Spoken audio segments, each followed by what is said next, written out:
안녕하세요. 자, 오늘 이야기해 볼 주제는요. 단순한 신기술 그 이상입니다.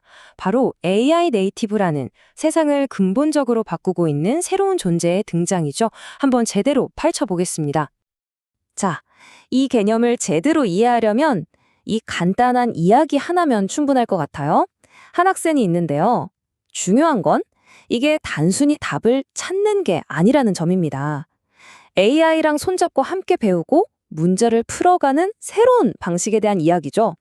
바로 이 학생이요. 우리 디지털 생태계에 등장한 뭐랄까 완전히 새로운 새로운 인류를 대표한다고 볼 수 있습니다. 그게 바로 AI 네이티브입니다. 그럼 AI 네이티브가 대체 뭘까요? 이게 정말 중요한 개념인데요. 그냥 AI를 쓰는 거랑은 차원이 다릅니다. AI를 중심으로 아예 만들어진 것, 그게 핵심적인 차이예요. 자, 이 둘의 차이를 아주 명확하게 보여주는 질문이 하나 있습니다. 여러분도 한번 생각해 보세요. 여기서 AI를 싹 빼버리면 이 서비스나 회사가 그대로 존재할 수 있을까?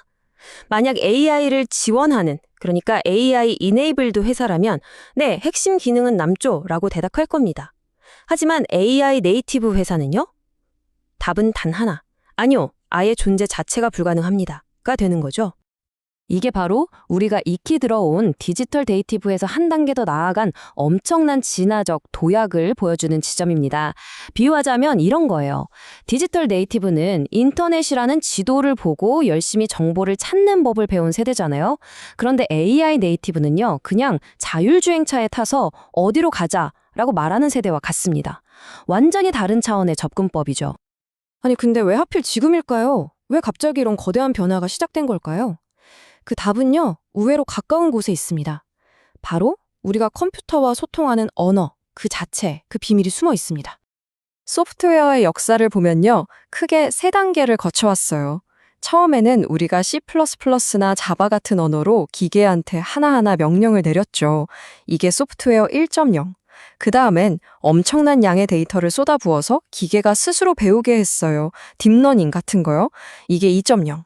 그리고 지금 소프트웨어 3.0 시대에는 그냥 우리가 쓰는 말로 자연어로 AI에게 말을 거는 시대가 온 겁니다. 바로 이겁니다. 테슬라의 AI 책임자였던 안드레이 카파시가 세상에서 가장 핫한 프로그래밍 언어는 영어다라고 말한 이유가요. 한국에서는 한국어가 되겠죠. 그러니까 이제 여러분이 쓰는 말이 그 자체가 코드가 된 겁니다. 이게 얼마나 엄청난 변화인지 감이 오시나요? 말 그대로 누구나 창작자가 될 수 있는 창작의 대민주화 시대가 열린 겁니다. 자, 이렇게 말이 곧 코드가 되는 세상은요, 거대한 언어 모델, 즉 LLM이라는 새로운 운영체제에 의해서 돌아가고 있습니다. 이걸 쉽게 생각하면 예전에 거대한 메인프레임 컴퓨터 같은 거예요. 소수의 초강력 AI 두뇌가 있고 우리는 그냥 간단한 앱이나 API를 통해 거기에 접속해서 그 힘을 빌려 쓰는 거죠. 그러니까 누구나 이 엄청난 기술에 접근할 수 있게 된 겁니다. 자, 이렇게 운영체제가 바뀌면 어떻게 될까요? 당연히 모든 게 바뀝니다. 기업도, 그리고 우리 개개인의 커리어도요. 이제 여기에 적응하지 못하면 솔직히 말해서 뒤처지거나 도태될 수밖에 없는 거죠. 이게 얼마나 강력한지 보여주는 실제 사례가 있습니다. 미국의 거대 전력 회사인 PG&E 이야기인데요. 이 회사가 팔란티어의 AI 네이티브 플랫폼을 도입해서 뭘 했냐면 장비가 언제 고장 날지를 예측했어요. 그 결과가 어땠을 것 같으세요? 산불로 인한 피해 면적을요, 무려 99%나 줄였습니다. 99%요? 이건 뭐 효율을 조금 개선하는 수준이 아니죠. 정말 현실의 거대한 문제를 해결해버리는 AI의 힘을 보여주는 겁니다. 이런 시대에는요, 리더의 역할도 완전히 달라져야 합니다. 예전에는 내가 다 알아 하는 소위 노이럴 리더가 최고였을지 몰라요. 하지만 이제는 아닙니다. 이제는 모든 걸 배우겠다는 자세로 정답을 말해주기보다는 최고의 질문을 던지는 리더, 즉 러니럴 리더가 필요한 시대가 온 거죠. 리더만 바뀌는 게 아니에요. 우리가 생각하는 인재의 모습도 바뀌고 있습니다. 옛날에는 한 우물만 파는 I자형 인재가 있었죠. 그러다가 여러 분야를 알면서 하나를 깊게 파는 T자형 인재가 주목받았고요. 하지만 이제는요, 거기서 한 단계 더 나아가서 최소 2개 이상의 깊은 전문 분야를 가지고 넓은 지식과 공감 능력 같은 인간적인 역량까지 갖춘 바로 M자형 인재가 필요한 시대입니다.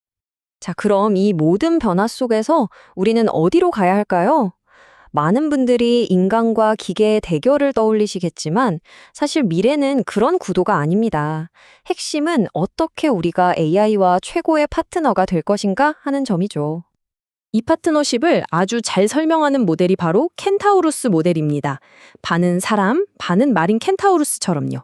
이게 체스에서 나온 개념인데요. 아주 흥미롭습니다.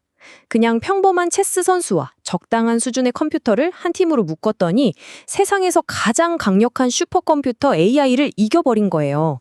이게 뭘 의미할까요? 인간의 직관과 전략, 그리고 AI의 계산 능력이 합쳐졌을 때 어느 한쪽만으로는 절대 도달할 수 없는 엄청난 시너지가 나온다는 거죠. 대체가 아니라 결합입니다. 물론 일자리 시장은 정말 크게 흔들릴 겁니다. 세계 경제 포럼에서는 앞으로 8,300만 개의 일자리가 사라질 거라고 예측했어요. 좀 무섭죠?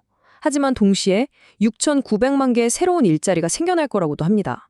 대부분 AI나 데이터, 지속 가능성 같은 분야에서요. 이걸 잘 보면 그냥 일자리가 없어지는 게 아니라 대규모 인력 재배치가 일어나는 겁니다. 우리가 하던 일의 종류가 완전히 바뀌는 거죠. 하지만 우리가 반드시 직면해야 할 아주 심각한 위험이 있습니다. 바로 AI 격차입니다. 이 엄청난 기술을 잘 활용하는 사람과 그렇지 못한 사람 사이의 격차가 과거 그 어떤 격차보다도 더 크고 깊은 불평등을 만들어낼 수 있다는 거죠. 이건 정말 중요한 문제입니다. 결국 AI는 우리에게 도구가 될 수도, 든든한 파트너가 될 수도, 어쩌면 무서운 경쟁자가 될 수도 있습니다. 자, 이 새로운 시대의 문턱에서 우리에게 남은 질문은 단 하나입니다. 기술이 무엇을 할 수 있느냐가 아니라 당신은 어떤 역할을 선택하시겠습니까? 하는 질문이죠. 오늘 이야기는 여기까지입니다. 함께해 주셔서 고맙습니다.